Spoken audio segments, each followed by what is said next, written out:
Hey friends, how are you? I hope you're having a great day today. Today we will be creating an angry squid. So let's get started. The first thing that you'll want to do is make a point that looks like this with a curved line underneath.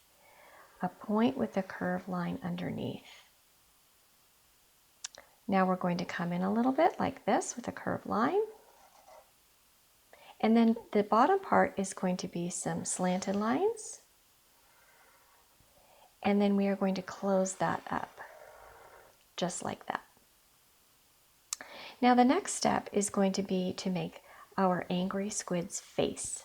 So we're going to make his face down here, and we're going to make two wide set eyes with shine marks or reflection marks. The way that you do that is you create an oval, and then instead of coloring the whole thing in black or another color, you leave a little white space, and that is a place where the light reflects off of his eye. Now let's make some eyebrows that come down like this.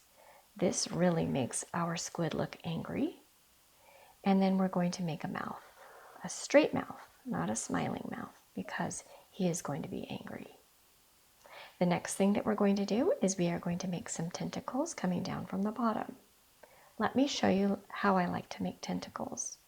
So I come down with curved lines, and then I close up those curved lines at the bottom. See how I did that? So you make a curved line, and then you close it up at the bottom.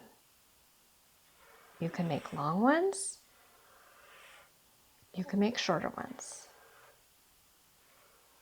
They don't all have to be going the same way. You can go this way if you'd like. You just have to make sure that they go all the way across the body of your squid. So there we go, there's our squid. And let's see, what should we put around our squid? How about a few little fish? This is how I like to make a fish. It's a very simple way to make a fish.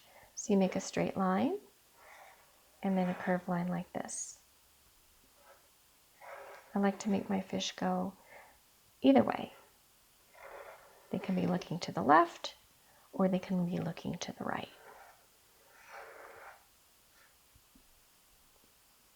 They can be looking up, they can be looking down.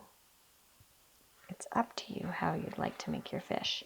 If you'd like to put something else inside this picture besides fish, like maybe some swirlies that represent the water, you can go ahead and do that as well. It's up to you. Alrighty, I hope you enjoyed this lesson. I'll see you next time. Bye.